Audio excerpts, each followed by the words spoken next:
Do you have something that you truly, relentlessly desire? Despite your state of life, is there something else that you'll go completely to the end of the world to get? Well, lucky for you, there's a way to achieve what you're looking for, and you won't need to go to the end of the world to get it. But you will need to go somewhere, and the place may be too out of reach for some. It's not far away, closer than one may believe. But there are requirements that some individuals may not meet.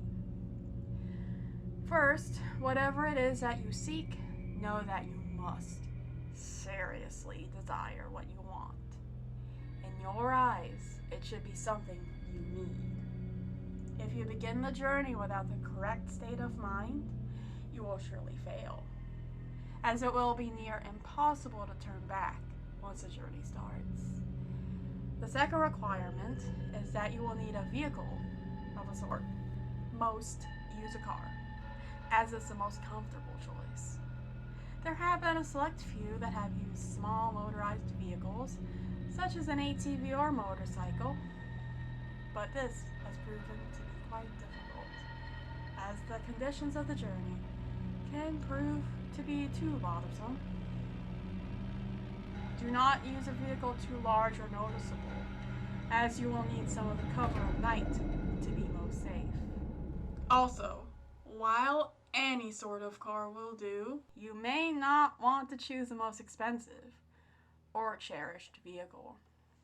You can take your slick new black Mercedes for the drive if you'd like, but don't expect it to come out in a pristine state. Make sure your vehicle is completely fueled before beginning the drive. The first task to accomplish is to locate the road. It doesn't have a name. It's not on the map. And technically, it doesn't even exist. It will only show up if you're looking for it at the right time. And you will only spot it if you know what to look for. Finally, you must be alone during the journey. You didn't think you'd be able to go with a group, did you? It must be night when you begin. Choose the time of the night where you believe the roads are the least populated.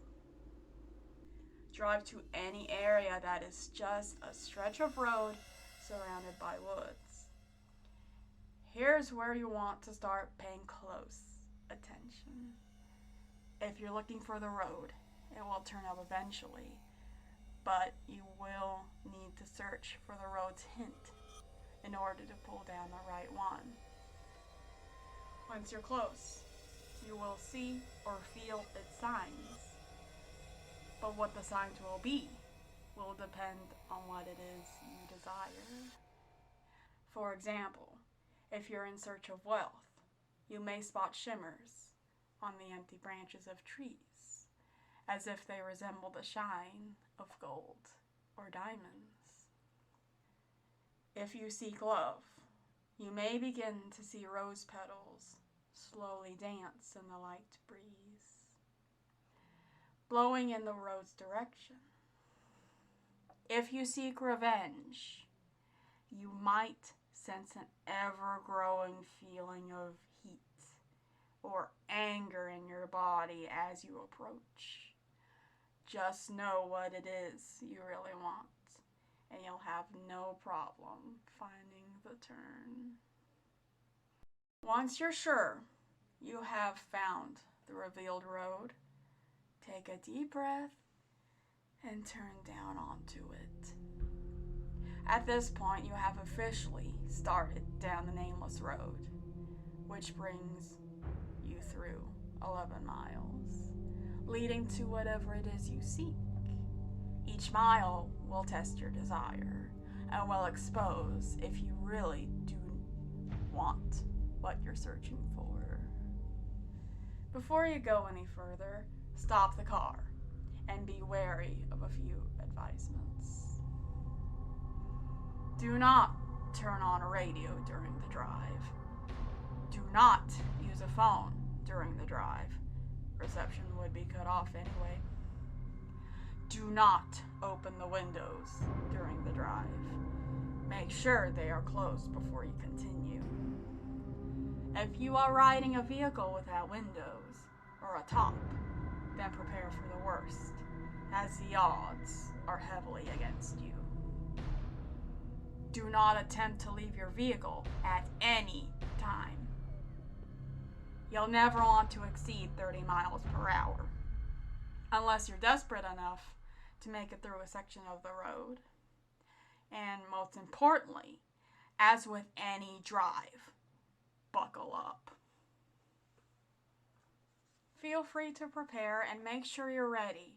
Once the road has been entered, time has stopped, so you don't need to worry about losing the night. Though you may not notice, you're not actually in your own world anymore. Take one last moment to realize that once the first mile is over, there's no turning back. If you ponder turning back at all, know that you shouldn't even be on the journey in the first place. Once all is done, start continuing on the road. On the first mile, you won't see much change. The road passes through mostly woods, with a few miles being an exception. The air will turn a bit colder, in which you should turn your heating system if the vehicle has one. You won't want to take your eyes off the road later. Take some time to calm any uneasiness by admiring some of the night sky. You'll see it completely lined with stars, more than what you would ever believe possible. If the weather was cloudy beforehand, you'll also notice that the sky is now clear. On the second mile, the air will become even colder. This is primarily the reason why traveling in an open vehicle is very difficult. With each mile, the air will drop in temperature, even if the season should be warm. If the air is too cold to bear, even with the heat on, your only option is to speed up. With each mile, the road also becomes more complex, taking more turns and showing an increasing amount of road hazards. Be sure to always keep focused on the road in front of you in order to avoid as many bumps or obstacles as possible. Hitting a few rocks and potholes won't hamper your progress too much, but you'll want to keep in the best condition for as long as possible. If your vehicle is forced to a stop because of damage, then there's nothing left you can do but eventually freeze to death. On the third mile, you may begin to spot silhouettes of human figures in the linings of trees. Pay no attention to them, even if they seem to get closer. It will be hard to resist peeking at their unnerving, distant appearance, but know that they will reveal themselves later. At this mile, the road will become dirt if you weren't driving on it in the beginning. Keep to the center of the path, as it will become narrow and wide at random intervals. On a quick side note, should you ever attempt to turn around, despite the previous warnings, you'll be left on a path which never ends. You would simply run out of fuel eventually and be left to freeze in the cold conditions. On the fourth mile, you will not only see more of the figures, but you will begin to, in a sense, hear them. In the back of your mind, a very faint, unintelligible whisper will echo. These will come and go, but you can't stop them. If they become bothersome or distracting, try and tune them out by thinking of what it is you desire. Attempting to listen and determine what the voices are saying will only attract them to you, and you want to be far away from them as you can. They'll be closer later, so there's no use bringing them near you this early. On the 5th mile, you will come to a clearing. The lining of trees to your left will disappear to reveal a lake with no end, with a beaming great moon over the water. The illumination from the moon will be so spectacular that your vehicle's headlights will no longer be required. Restrain yourself from gazing at it. If you look at it slide for even more than a few seconds, the road in front of you will end, throwing your vehicle into the water, in which you will freeze in mere minutes. The voices will be gone for this mile, but don't rejoice yet. They'll be back. On the 6th mile, take into account that you are more than halfway done. Despite the progress, you may lose hope here. The stars will have disappeared at this point, leaving the sky an empty, black abyss. The clearing will have ended, leading you back into the woods. The only light you will have will be provided by your vehicle's headlights, but they will flicker from time to time, even if you're sure they're in perfect working order. If you have a radio in the vehicle, it will turn on here automatically. If you didn't turn it off beforehand, it will produce an overwhelming screech that will send you off the path. A calm voice will then begin to speak about your greatest fears, what it is you horror in your life. It will speak in a way that will cause you to visualize the words in your mind, so don't listen to it. If you begin to comprehend what it's saying, the horrors will prove too much for you to stay on the road safely. Attempting to turn off the radio will prove no use.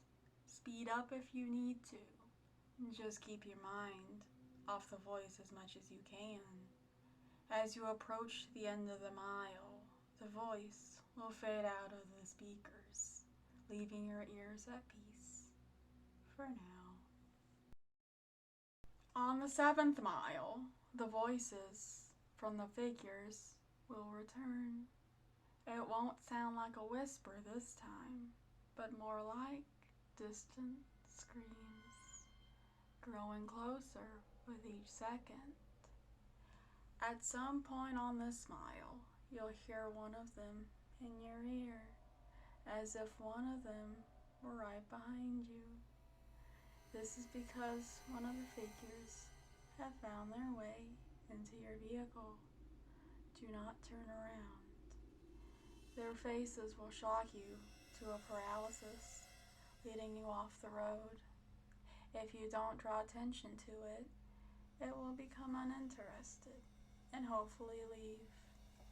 These beings are said to be ones who have traveled down this road before, but were not successful.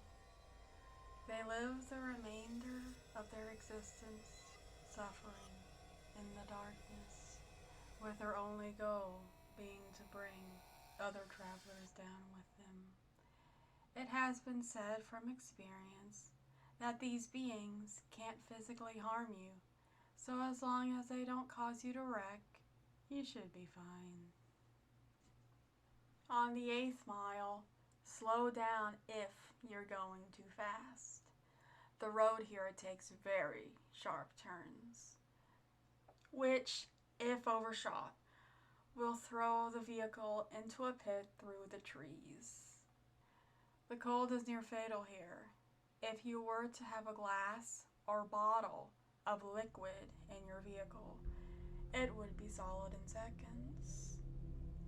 The heating system will have become completely obsolete. Your headlights will flicker more, sometimes shutting off for a few seconds. You should brake if this happens, but do not completely stop.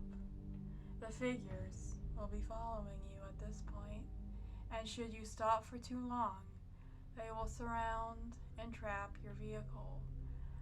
More of their screams can be heard from outside your doors, sometimes even sounding of maniacal laughter. Their hands will claw at your windows, desperate to reach in and feel something living. Do not look at them. They won't block your windshield, and the last thing you want to happen is to crash and be trapped with them. If you don't make it from here, pray that it's the freezing that ends you. On the 9th mile, your vehicle will stall. The headlights will shut off, as will all other systems inside. There's nothing you can do to prevent this. What you will need to do is close your eyes and immediately attempt to restart the vehicle. Keep your eyes closed, as the figures would have surely surrounded you at this point. The starting of the vehicle will frighten them, and they will all back away temporarily. This will give you a chance to start moving forward again. If you begin to hear the windows crack from their struggle, don't lose focus. The beings can alter the vehicle, but remember that they still do not have the strength to physically affect you. You will hear nothing but their voices rampage in your mind, as there could be anywhere between 12 or 100 after you now. Once you start the vehicle, floor it as long as you can stay on the path. When the mile's done, the beings will retreat. On the 10th mile, the voices of the beings will stop. If you were to look in your rearview mirror, do not actually do this, you will see them following you, but not as if they were chasing. They're watching you, as if they were seeing you off. As you go down the 10th mile, the road will be smoother, as if you were back on the 1st mile. The figures will be lining the sides of the path ahead of you. They won't be after you, but they will watch you as you pass. Some have theorized that the beings are impressed here, that you have come a long way on the journey to what you desire. This is false. They are not impressed, but they are happy. They are happy you are about to approach the next mile. They are happy because you are most likely going to your death. On the 11th and final mile, everything in your vehicle will lose power, as it did on the 9th mile. The vehicle would normally be immobile, but you will still be moving. An unknown force will be pulling you forward. In the darkness, you will see a glowing red light up ahead, as if it were a light at the end of a tunnel. Close your eyes and cover them. Do whatever it takes to make sure you do not see what you are about to go through. Covering your ears would also be helpful, but keeping your eyes covered should be a higher priority. The red light is another clearing, but there's no moon or lake this time. Once it's entered, unrelenting and inconceivable noises will sound from all directions. No amount of bravery and conditioning will spare you from these sounds. The cold will turn to a merciless heat burning all parts of the vehicle. You will feel the illusion of the flesh being burned off your bones, that every part of you is being destroyed as you travel through screams and audible suffering. As long as you keep your eyes closed and resist the urge to see where you are, you will survive through the suffering. This will last a total of 31 seconds, but many fail to keep their vision closed during that time and are left to the worst fate of the road. Where is the smile located? Those who have survived do not know. Some have named it the transmission from hell, but whether it's part of hell is debatable. After the final mile, power will return. Stop the vehicle. Take a moment to possibly regain some of your sanity. Let the screaming in your ears begin to fade, and know that you have nearly completed your journey with the hardest task overcome. Breathe and begin to drive forward once again. After only a kilometer, your vehicle will arrive at a dead end. Stop here and don't attempt to move again. Nothing will happen right this second, but do not be disappointed. Relax and close your eyes. Imagine in your mind what it is you've desired the entire time. It will most likely still be the same as when you entered, but with some, this desire may actually change through making this journey. Think about what it was that you went through such terrifying and difficult means to acquire, and imagine possessing it in your hands. Once you have completely visualized this, slowly open your eyes. You will then find yourself at the beginning of the unnamed road where you first began. This may confuse you, but know that you are finished. Your task is done. Your mind will then turn to your reward. If what you desired was material, check in the back seat or in the trunk if the object is larger. If the object was small enough, it might already be in your pocket. If what you desired was non-material, then do not be disappointed if the change is not immediate. Turn back to where you came from, and you will find in your life that what you wanted is there. You may have found the love of your dreams. You may have gained unnatural, unimaginable power. You may have put your most hated enemy to the most satisfying revenge possible. You will have no doubt gained what you deserved. So, now that the task is done, what's the catch? Is your vehicle cursed? Is there something you're about to lose? Is your death imminent? The answer to all is no, of course. You've done the challenge. You proved worthy of what you desire. As stated before, the sounds of the 11th mile will continue to exist in your mind, potentially causing you some vivid and unusual nightmares, but these should prove as nothing compared to what you have gained. Now, one last question. Is there something else you desire? Are you not yet satisfied? After all, you're left right back where you started. The road's right in front of you. So, are you up for another drive? If so, buckle up and just